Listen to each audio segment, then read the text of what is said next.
You run your fingers through your hair every single day. In the shower, in front of the mirror, maybe when you are nervous. It is so automatic you never stop to ask one obvious question. Why this color? Why not one uniform shade across every human on Earth? For 99.9% of human history, nobody had an answer. They just looked different and moved on. But now we know something they did not. Your hair color is not random. It is not cosmetic. It is a fossil, a message from the past that changes everything about how we became human. And the story starts in a place you would never expect. Inside a single gene that broke. Everyone knows some basics about hair color. Dark hair comes from melanin. More melanin means darker color. Less means lighter. Red hair happens when a specific pigment called pheomelanin builds up. This is the story you probably heard in school. It sounds complete. It sounds satisfying. It is also wrong in ways that matter deeply. Because the real question is not what makes hair different colors. The question is why evolution bothered at all. Every other great ape has dark brown or black hair. Gorillas do not come in blonde. Chimpanzees do not have redheads. So why do you? Something happened to our ancestors that did not happen to any other primate. Something strange. Something that scientists are only now beginning to understand. In 2007, Dr. Erika Hagelberg from the University of Oslo published a study in the journal Current Anthropology that should have changed everything. She extracted DNA from human remains across Scandinavia, some dating back 10,000 years. She was looking for the gene MC1R. This gene controls melanin production in hair, skin, and eyes. What she found made no sense at first. The ancient Scandinavians did not have the same MC1R variants as modern Europeans. Their genes suggested dark hair and dark skin. Not the pale complexions we associate with Vikings. Not the blonde hair from popular imagination. These were people who looked nothing like modern Scandinavians. Yet they lived in the same place. This meant something dramatic happened after they died. Something fast. Something powerful enough to completely rewrite human appearance in just a few thousand years. But this was only half the story. In 2014, Dr. Ian Matheson from Harvard Medical School led a team that analyzed 65 ancient European genomes. 65 individuals spanning 8,000 years of history. Published in Nature, this study revealed something even stranger. The mutation for light skin appeared long before the mutation for light hair. For thousands of years, Europeans had dark hair and increasingly pale skin. The blonde and red variants came later. Much later. This completely overturned the old assumption that all light features evolved together as a package deal. They did not. Skin lightened first. Hair color variation came afterward, almost as an afterthought. But why? What pressure could possibly make hair color matter after skin had already changed? The strangest part was still hidden. In 2019, Dr. Nina Jablonski from Pennsylvania State University published research in the Journal of Human Evolution that proposed something radical. She argued that hair color variation might not be about survival at all. Not about vitamin D. Not about camouflage. Not about any practical advantage in cold climates. Instead, she pointed to sexual selection.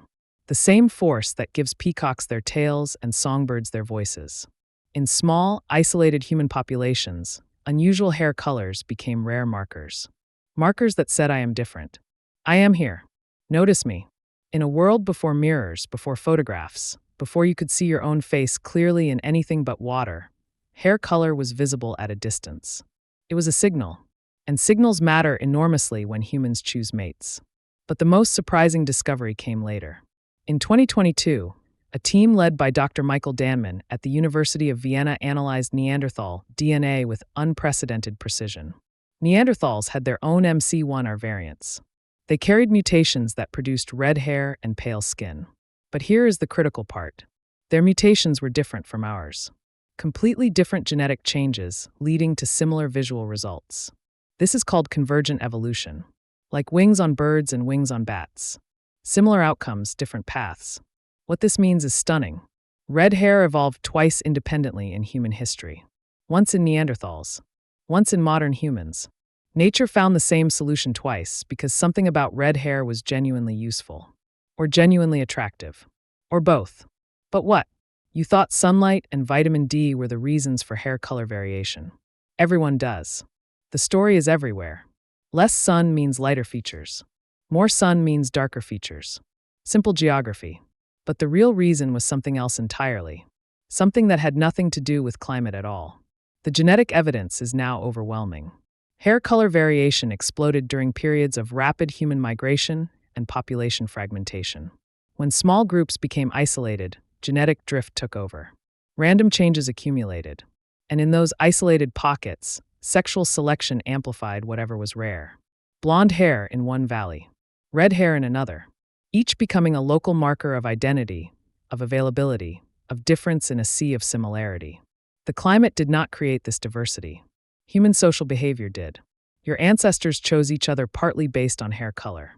And that choice, repeated over thousands of years, wrote itself into your DNA. This means you are not just looking at a random feature when you see your hair color. You are looking at a record of human social history. The blonde hair some people have, it likely traces back to a tiny population bottleneck somewhere in Northern Europe, possibly as recently as 11,000 years ago. The red hair others carry? It connects to ancient Celtic populations where it became concentrated through endogamy, marriage within a limited group. The black hair that dominates globally? It represents the ancestral condition, the starting point before all this variation even began. Every shade in between records some meeting, some migration, some choice made by people who never imagined their decisions would still be visible on your head today. This changes how we see ourselves in ways that go deeper than appearance. For most of human history, we have categorized each other by skin color, by facial features, by language. But hair color tells a different story. It is one of the most visible, yet most genetically simple traits we have. A single gene, MC1R, controls most of the variation. And that simplicity makes it a perfect window into how quickly human populations can change, how fast we diverge and remix, how much our social choices shape our biology. The same gene that makes your hair blonde or red or brown is also active in your skin, influencing how you respond to sunlight, how easily you burn, even your risk for certain cancers. It is not separate from the rest of you. It is deeply connected to everything else. The implications stretch into our future too. As human populations continue to mix globally, the old geographic patterns of hair color are breaking down. Blonde hair in Africa, red hair in Asia, black hair in Scandinavia. The genetic combinations we are creating now have never existed before. In another 1,000 years, the distribution of hair colors may look nothing like it does today. And that is exactly what has always happened. The humans who first developed different hair colors were not planning anything. They were not trying to evolve. They were just living, choosing, surviving in small groups scattered across a changing world. The diversity emerged from that messiness. From isolation and contact, from preference and chance, from the endless human tendency to notice difference and find it beautiful. So look at your hair again. Really look this time. Those strands are older than your country, older than your language. They carry information from the end of the Ice Age, from the first farmers, from people who crossed mountains and rivers to find each other and build something new. Your hair color was not inevitable. It was one path among many, selected by countless invisible hands across unimaginable time. And it is still changing, still telling a story that is not finished. Maybe the real wonder is not that we have different hair colors. Maybe it is that we ever thought we should be the same. The next time someone asks why your hair is that color, you will know the truth. It is not just hair. It is a map. And the map leads back to the beginning of us.